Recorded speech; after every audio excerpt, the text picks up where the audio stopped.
comigo a sua Bíblia, por favor, no Evangelho segundo Lucas, capítulo de número 13. Evangelho segundo Lucas, capítulo de número 13. Nós vamos ler do versículo 6 ao versículo de número 9. É ainda a escola bíblica e eu quero compartilhar uma palavra na perspectiva de reflexão, de estudo bíblico. Se o irmão porventura está com a caneta e a pasta da escola, anote algumas coisas que certamente vão lhe ajudar.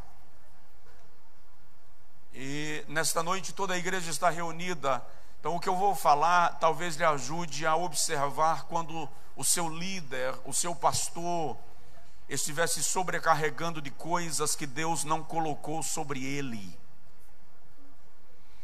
Porque boa parte dos nossos cansaços se dizem respeito àquilo que Deus não nos mandou fazer. E a gente resolve fazer por conta própria. Aí sofremos o dano. Lucas capítulo 13, versículo 6 a 9 diz assim: E dizia esta parábola: um certo homem tinha uma figueira plantada na sua vinha, e foi procurar nela fruto, não o achando. E disse ao vinhateiro: eis que há 3 anos venho procurar fruto nesta figueira, e não o acho. Corta-a, porque ocupa ainda a terra inutilmente. E respondendo ele, disse-lhe: Senhor, deixa este ano, até que eu a escave em redor e a esterque. E se der fruto, ficará. E se não, depois a mandarás cortar.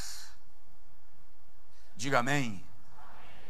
Coloque assim a mão no peito, por favor, e diga comigo: Senhor, tem misericórdia da minha vida, em nome de Jesus.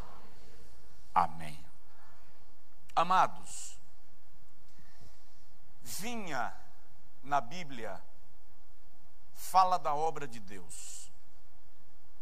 Tanto Israel no Antigo Testamento é comparado com uma vinha, quanto a igreja no Novo Testamento é chamada de vinha. Em Mateus capítulo 20, na parábola da vinha, Jesus chama toda a sua obra, em todo o tempo em que ela é desenvolvida ao longo da história, de vinha. Quando ele fala dos trabalhadores da madrugada, obrigado, amado, dos trabalhadores da hora terceira, dos trabalhadores da hora sexta, dos trabalhadores da hora nona, dos trabalhadores da hora undécima. Ele está falando de toda a história da obra de Deus e dos trabalhadores que a serviram como uma vinha. Esta parábola, de modo especial, Jesus narra num cenário muito diferente. Porque aqui Jesus já está subindo da Galileia para a Judeia, para a sua última vinda a Jerusalém, quando então seria crucificado. O percurso que Jesus fazia da Galileia, de Cafarnaum, onde morava, até chegar em Jerusalém, durava aproximadamente 7 a 10 dias, devido à limitação de distância que poderia ser percorrida por dia, segundo a lei. E nessa viagem, Jesus nos apresenta alguns episódios muito interessantes do reino de Deus e algumas lições muito poderosas desse reino. É nessa viagem, por exemplo, que Jesus entra em Jericó e cura o cego Bartimeu. É nessa mesma viagem que Jesus dorme na casa de Zaqueu. É nessa mesma viagem que os discípulos vêm discutindo atrás de Jesus: quem de nós será o maior no reino? E Jesus parece não estar ouvindo a conversa, mas quando ele para, Ele pergunta: o que vocês estavam discutindo no caminho? E eles ficam sem graça. E Jesus toma uma criança e diz: em verdade vos digo que quem não se fizer como um menino, nem verá o reino de Deus. Agora, Jesus está chegando em Jerusalém. E se os irmãos lerem do versículo 1 ao versículo 5, vão perceber que ocorreu uma tragédia em Jerusalém naqueles dias. Pilatos mandou matar alguns galileus na área do templo. Os historiadores não conciliam qual a razão pela qual Pilatos manda matar aqueles galileus. Acredita-se que eram galileus revoltosos que se movimentavam contra Pilatos, faziam protestos contra Pilatos. É uma suposição. Fato é que os galileus não eram bem vistos pelo povo da Judéia. E alguém chega para Jesus na entrada de Jerusalém e diz assim: você soube dos galileus que Pilatos mandou derramar o sangue no altar, na região do templo? A ideia ali era provocar Jesus, porque Jesus era galileu. Então era mexer com o seu estado emocional e psicológico. Mas, ao que tudo indica, eles também contam para Jesus esse episódio com uma certa jactância, meio que alegres porque galileus foram mortos.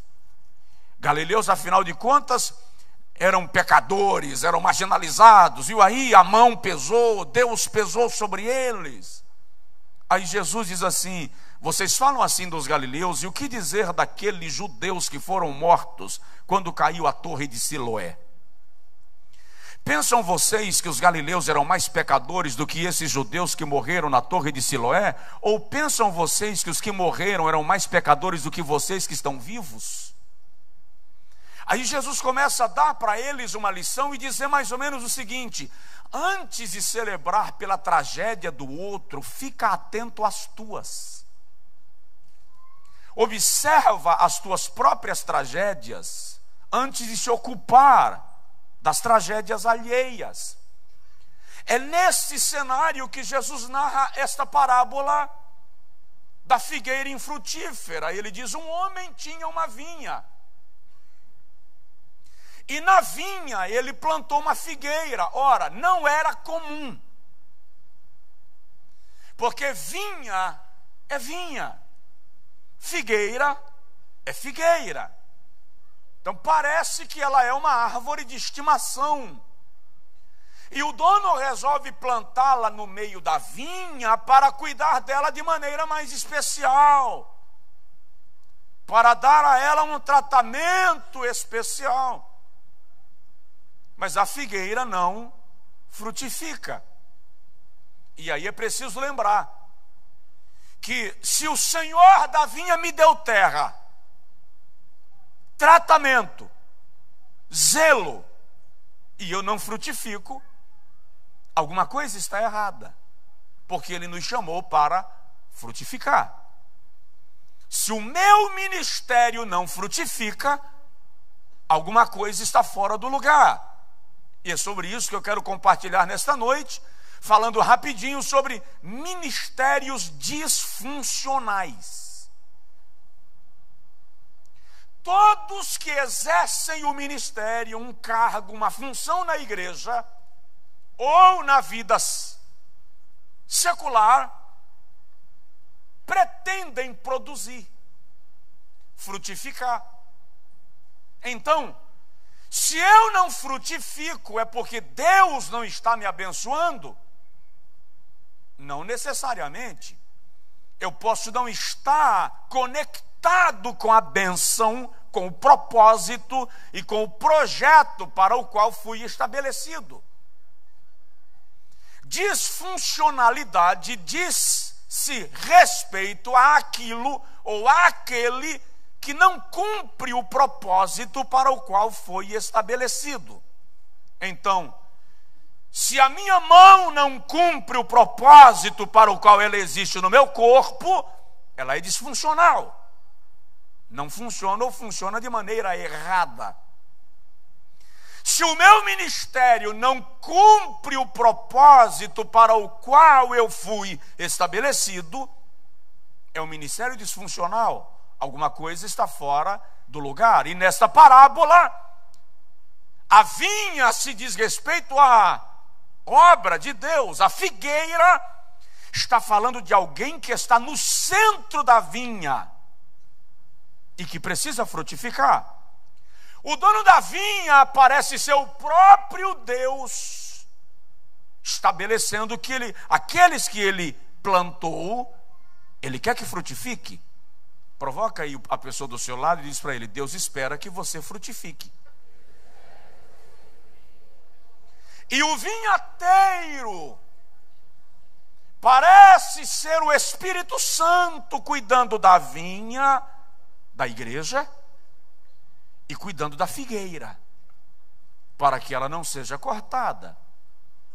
Em algum momento, João Batista diz assim: o machado já está posto, a raiz da árvore. Em João 15, Jesus diz assim: eu sou a videira verdadeira, meu pai é o avicultor, o agricultor. Todo ramo em mim que não dá fruto, corta, joga no fogo. O que dá fruto, limpa, para que dê mais fruto ainda. Então, presta atenção que esse discurso é duro. Não há tolerância para quem não produz no reino de Deus. Não há tolerância para chamados preguiçosos. Não frutificou, vai cortar. Porém, a pressão para produzir é bem desgastante. A pressão para dar resultado, o pragmatismo espiritual é doentio. E é por conta disso que as pesquisas dizem que a função pastoral está entre as mais estressantes dentre todas. Porque pastorear é estressante. Os irmãos viram no final do ano passado alguns casos de suicídios entre pastores. Deixa eu te explicar uma situação. Aquilo não é fato isolado. Eu tenho estudado sobre isso, e depois que ministrei ano passado num congresso para pastores sobre pastor também tem alma. Que tem gente que pensa que pastor não tem alma, não. Pastor não sofre, não chora, não tem insônia, não tem depressão, e se entrar em depressão é porque a mão de Deus se retirou dele. Então pastor também tem alma. Então comecei a ler e a pesquisar um pouco mais sobre isso, e tenho visto relatos claros de que muitos casos de mortes de pastores anunciados como acidentes de carro, derrame, infarto, foram suicídios que igrejas, ministérios ou famílias, para evitar o escândalo, anunciaram como circunstâncias diferentes, mas que foram causados a propósito por conta de uma situação emocional, psicológica, espiritual, que o indivíduo estava e não conseguiu lidar com ela. Quando isso acontece, o que pode levar um obreiro chamado, um diácono, um pastor, um evangelista, um líder de departamento, a esse nível de estresse, ao ponto dele sucumbir na aflição, na angústia, e não conseguir se resgatar. Quando o meu ministério se torna disfuncional, rapidinho eu vou falar sobre isso. Então, primeiro, esse estresse vem sobre mim, sobre nós, e nós nos tornamos disfuncionais quando perdemos tempo, energia e recursos fazendo aquilo que Deus não nos mandou fazer. A primeira coisa que um chamado precisa reconhecer é qual é o propósito da sua chamada. Pastores não são iguais, ministérios não são iguais.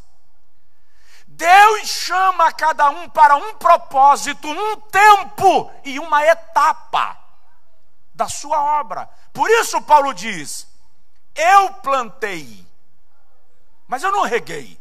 Quem regou foi Apolo. Paulo planta, Apolo rega e Deus dá o crescimento, porque cada um tem o seu papel no reino de Deus. Quando eu decido fazer tudo, a sobrecarga é muito grande para que nas minhas limitações eu consiga suportar. Então é preciso descobrir qual é o propósito de Deus para o meu ministério e cumpri-lo. Sem falar que a vida do ministro tem fases, tem ciclos. E se nós não percebermos quando um ciclo se fecha para que o outro se abra, nós vamos ficar andando em círculos. Êxodo capítulo 17. Num relato claro da vida e do ministério de Moisés, nós vamos perceber que há 3 etapas na vida de Moisés que não podem ser ignoradas. Na primeira etapa, quando os amalequitas vêm contra Israel, a Bíblia Sagrada diz que Moisés está no meio do povo. Moisés está no meio do povo, lá a partir dos versículos de números 5 até o versículo 16, Moisés está primeiro no meio do povo. Essa é uma etapa. Se o irmão continuar lendo o relato, vai ver que chega um momento que Moisés não está mais no meio do povo, ele já está à frente. É outra etapa. Um momento é o momento de estar no meio, misturado, sendo reconhecido e tocado. Outro é o momento de estar na frente para apontar o caminho, apontar a direção. Mas há um momento que Moisés nem está no meio do povo, nem à frente. Ele deixa o povo sob cuidados de Josué e vai para o monte. Porque chega um momento na liderança que não é mais a presença do líder, mas a força da sua liderança que impulsiona o povo para o propósito.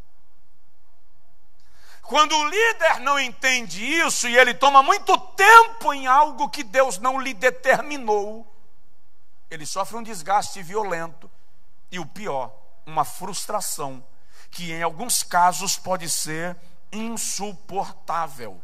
Então, quando eu quero viver aquilo que Deus não planejou para mim, eu me torno disfuncional. Então, a primeira coisa que eu preciso descobrir é qual é o meu lugar no corpo de Cristo. Qual é o meu propósito? Eu sou pastor de igreja? Ou eu sou um professor de escola bíblica? Ou eu sou um evangelista? Eu sou pastor de um campo, ou eu sou pastor de uma congregação? O exército de Israel era dividido em capitães de 10, de 100 e de 1000. E olha, o galardão do capitão de 1000 não é necessariamente maior do que o galardão do capitão de 10, porque o galardão não está estabelecido pelo número de pessoas que você comanda, mas pela missão que você cumpre. Cumpriu a missão? Alcançou o propósito? Chegou ao resultado?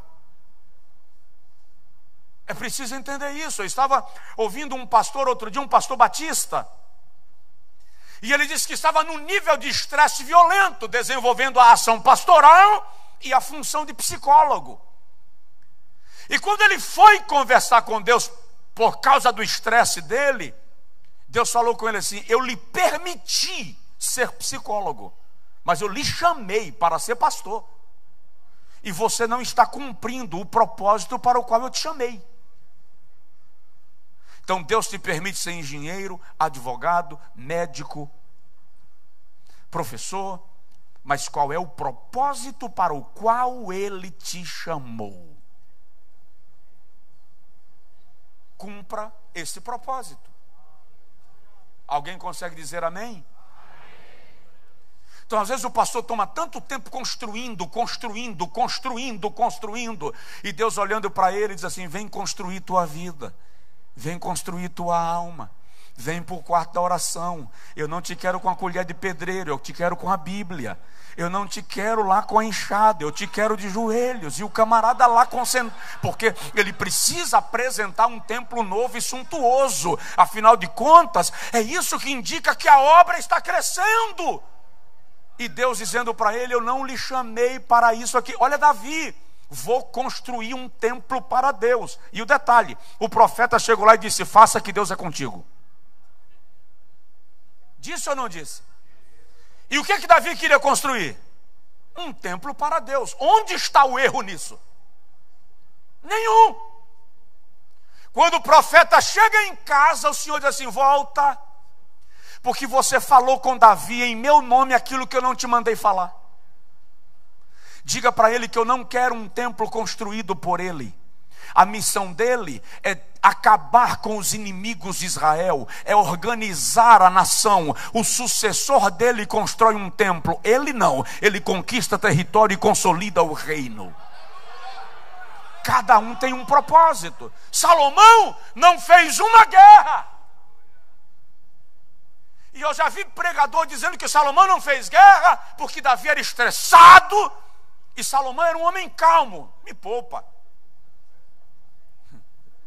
Salomão não fez guerra porque Davi não deixou um inimigo para Salomão ter problema. Davi deixou a nação pronta para Salomão chegar e organizar, estruturar, crescer, prosperar. Então, qual é o seu propósito? Sair do propósito é estressante. Alguém está me entendendo? Diga amém. Segundo lugar, quando é que eu me torno disfuncional e o estresse me arrebenta? Quando eu vivo um ministério clonado. Quando eu não sou eu. Quando eu me forço a ser quem não sou. Quando eu me obrigo a representar o que eu não represento. É preciso entender que a cada um, Deus deu sementes específicas. Semeia o que Deus te deu. Quando eu copio ipsis literis o ministério de alguém, eu perco a minha identidade. Quando em vez de lançar a semente que Deus me deu, eu lanço a semente do outro, eu estou roubando o celeiro de alguém. Eu posso aprender com alguém, mas não preciso imitar esse alguém, porque no reino de Deus não funciona. Davi não venceu a guerra com a roupa de Saul, venceu com a dele.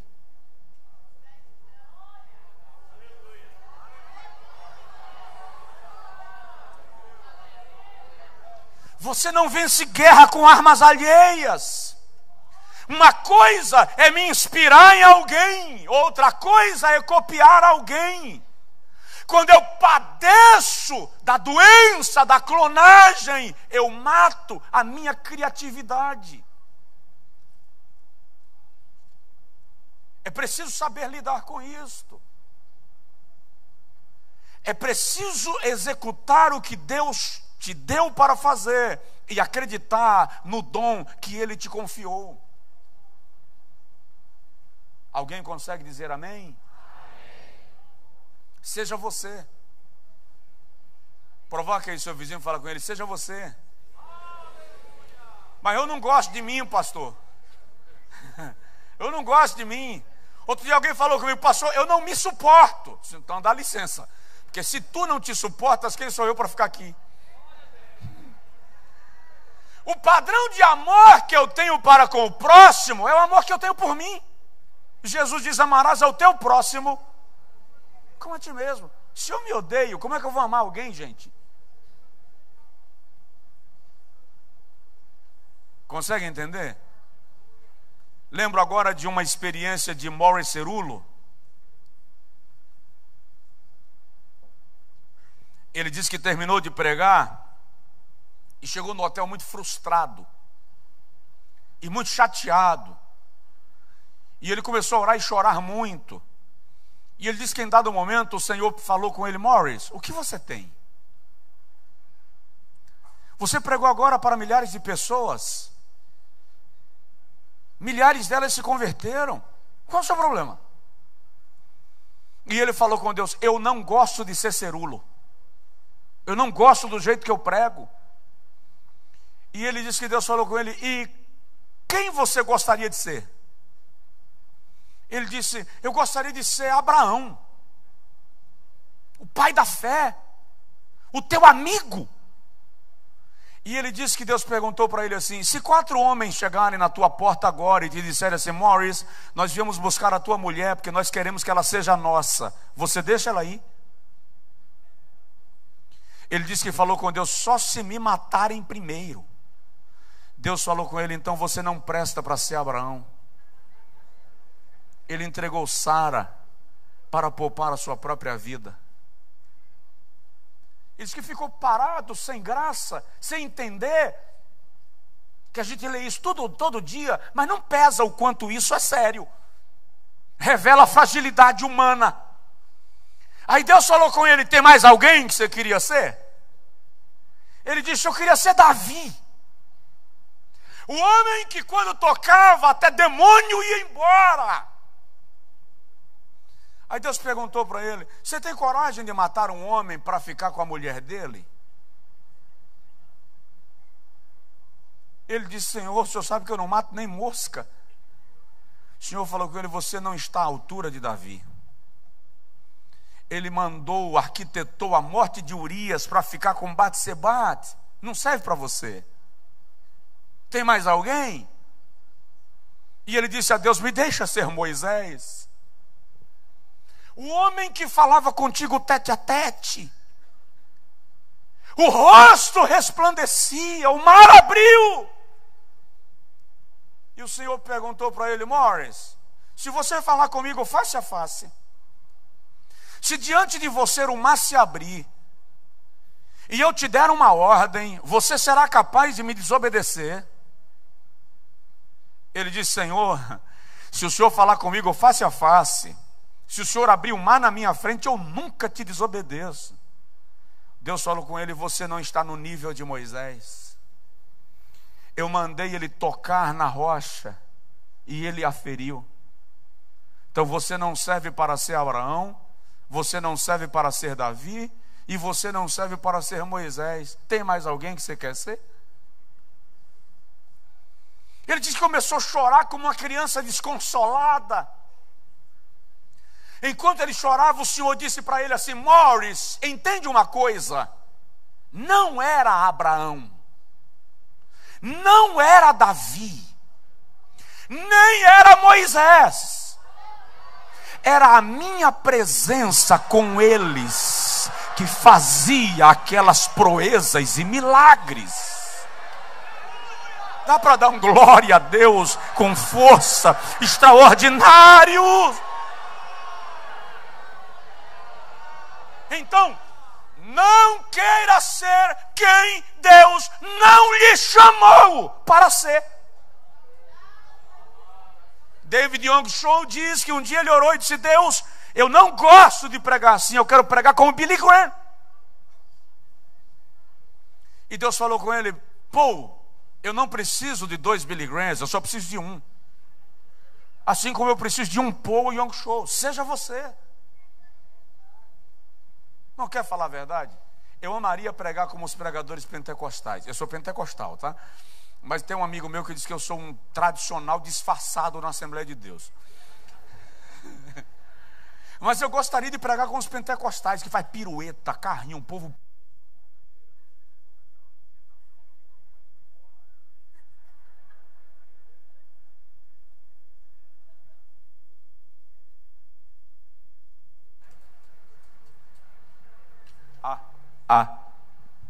Eu gostaria de ser como os pregadores pentecostais, que começa como uma metralhadora e termina como um canhão. E quando eu comecei a pregar, eu era assim, irmão. Minha primeira mensagem, meu pai tem gravada. Eu falei com ele, se o senhor deixar essa mensagem vazar, o senhor vai ter problema. Não dá para entender quase nada da velocidade que eu falo. Eu queria pregar desse jeito ainda. E não é que não aguenta não, que se organizar, aguenta. Mas um dia eu falei com Deus, Senhor, eu queria pregar e ver o povo pular, jogar o banco para cima. Falei mesmo. Parti no meio da rua, abri as portas e saí feito um bando de desvairado no espírito. Eu falei com Jesus, eu fui honesto. E ele disse assim, eu não lhe chamei para fazer meu povo pular. Eu lhe chamei para levar meu povo a chorar. Eu entendi o que ele estava me dizendo. Não é isso aí que você quer fazer, que eu estou querendo que você faça. Meu propósito com você é esse aqui. Seja o que Deus lhe chamou para ser. Você vai produzir naquilo que Deus lhe estabeleceu para produzir. Deixa eu agilizar para terminar, que eu vou me esforçar para cumprir a meta. Terceiro lugar, o que me torna disfuncional, o que arrebenta comigo, o que me estressa no ministério. Quando eu desenvolvo um ministério focado na expectativa dos outros. Quando um ministro tem problema de autoafirmação e ele precisa ser aplaudido, elogiado, para se sentir seguro, existe uma lacuna perigosa aberta.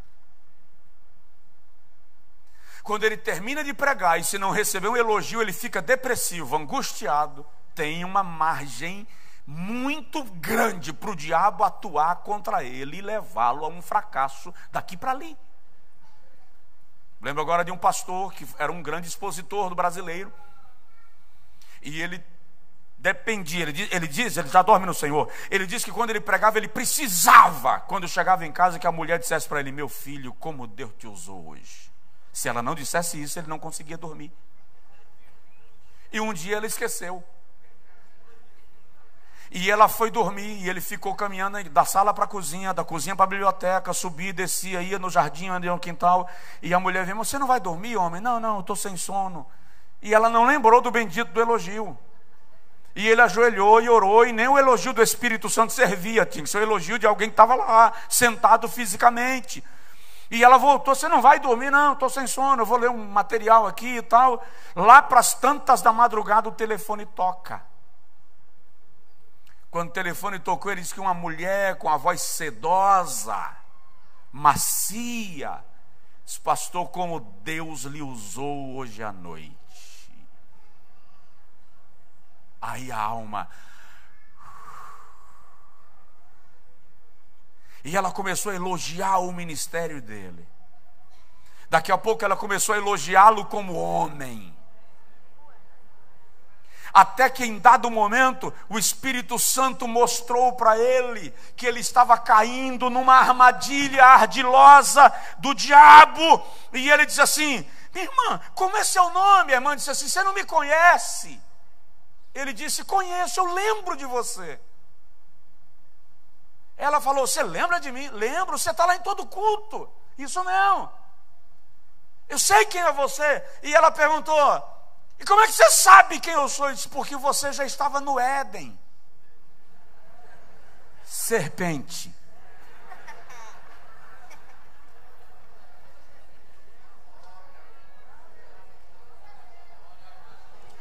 Cuidado com a necessidade de atender a expectativa dos outros, porque presta atenção, Paulo diz assim, procura apresentar-te a quem? A quem? Quem lhe reconhece é Deus. Qualquer voz que seja distonante da voz de Deus não lhe serve como bússola para a sua trajetória ministerial. É GPS com vírus. Então, quando eu sinto obrigação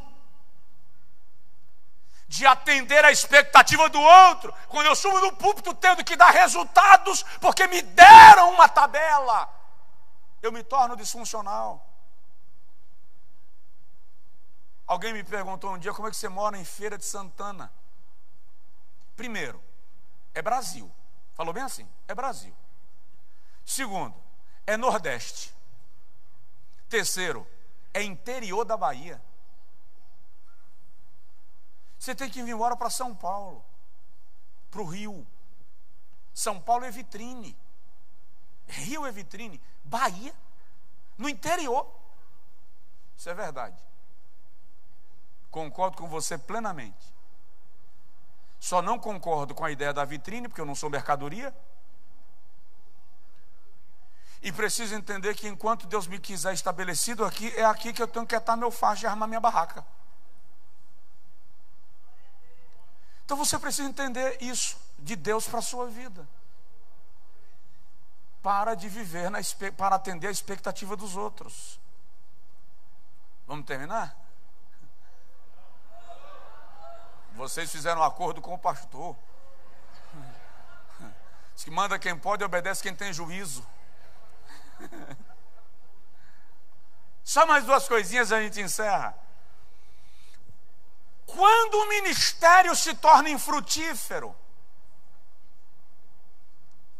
um ministério se torna infrutífero quando eu cuido só da copa da árvore e não cuido da raiz. Estamos vivendo a era das redes sociais. E é incrível a preocupação que pastores e pregadores e cantores têm de vender fachada, de vender imagem. Porque o que garante a minha agenda é a foto.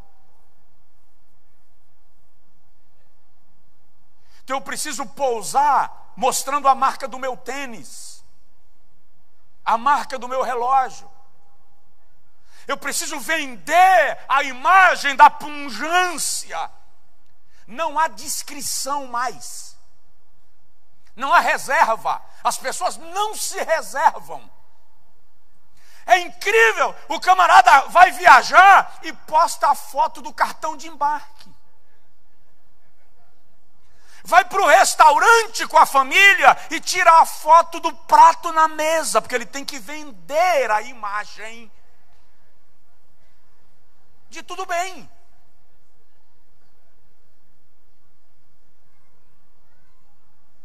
Então, o cuidado é de vender a copa e a raiz.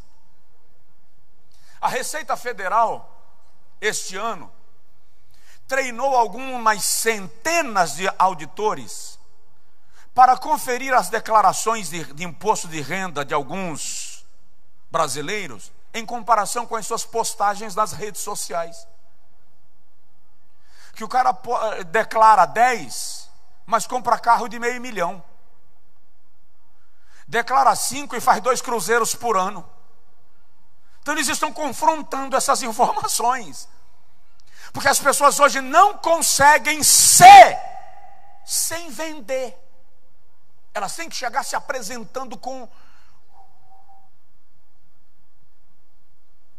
Lamentavelmente, isso me leva a cuidar da folha e não cuidar da raiz, me esquecendo que a folha só é saudável, que o fruto só é saudável se a raiz estiver saudável. Então a pergunta é: como está o seu subsolo?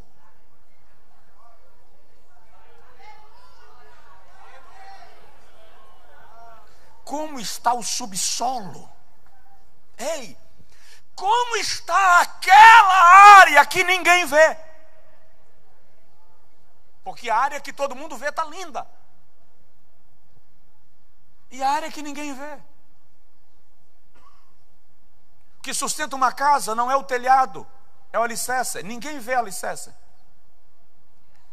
Nenhum gestor público faz campanha em cima de rede de esgoto. Porque ninguém vê rede de esgoto. Então ele faz campanha em cima daquilo que pode ser visto. Acontece que a cidade só é limpa porque alguém fez rede de esgoto.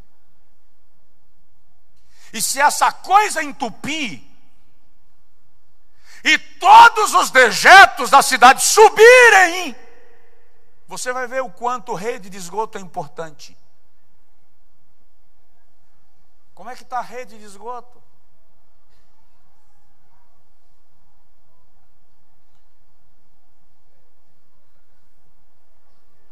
Como está o subsolo? Hã? Pergunta aí para o vizinho, como está o subsolo? Deixa eu terminar dizendo uma coisa e romper 3 minutos só. Quando o dono da vinha chega e diz assim, por que essa vinha, essa figueira ainda ocupa terra na minha vinha? Porque ela ocupa espaço inutilmente. Ela suga nutrientes do solo que poderiam alimentar a vinha. Corta. O vinhateiro diz assim, Senhor, deixa eu colocar esterco. Eu vou cavar em redor. E vou colocar esterco. Dá mais um ano. O que é cavar em redor? Ei, muitas vezes você não entende quando Deus começa a mexer com a tua estrutura, cavando em torno de você, mexendo com a tua base, descobrindo tua raiz. E nós pentecostais então somos peritos em atribuir ao diabo tudo que foge daquilo que a gente queria. E às vezes não é o diabo que está lhe causando essa movimentação. Às vezes é o vinhateiro descobrindo tua raiz para te tratar.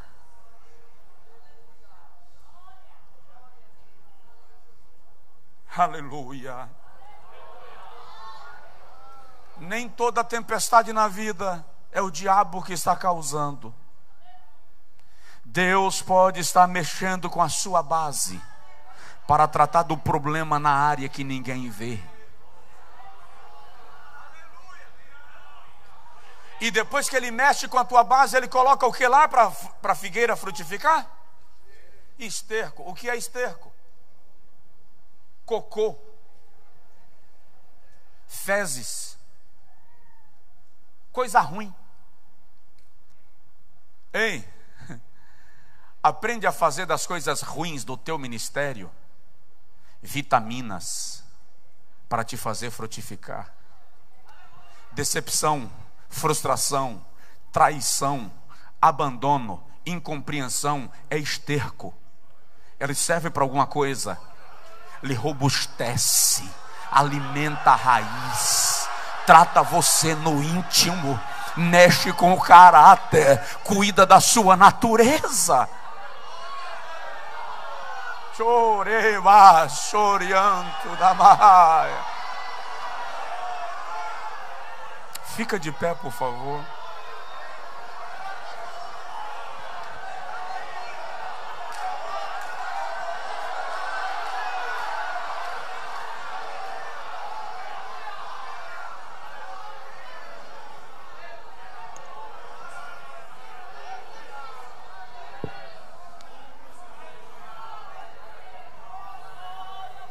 Eu estava à beira de um pânico.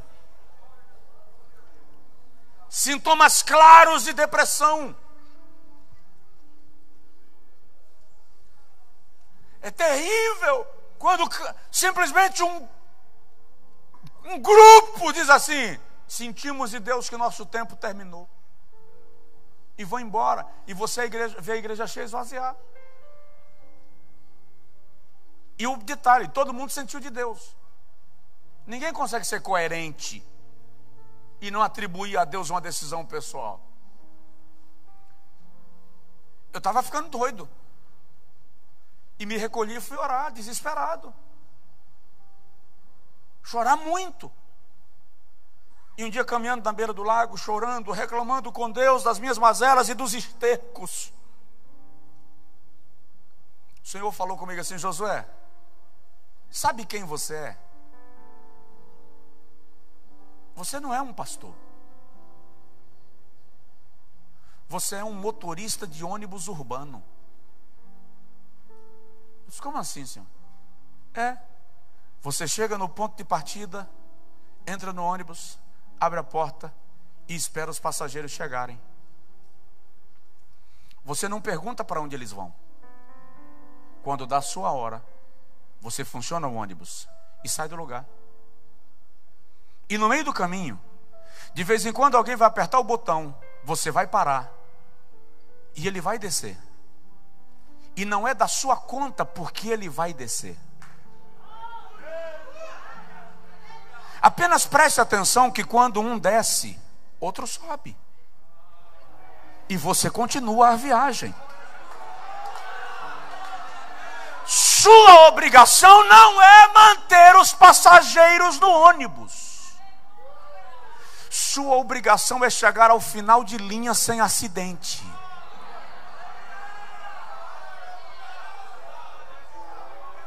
Aquilo me trouxe um alívio, me tirou uma carga de tonelada do juízo, porque eu percebi que eu sou apenas o motorista de um ônibus. Eu só tenho que levar. Às vezes eu preciso parar, depois eu volto a viajar e vou caminhando. Faça dos estercos algo útil para o seu ministério. Vamos orar.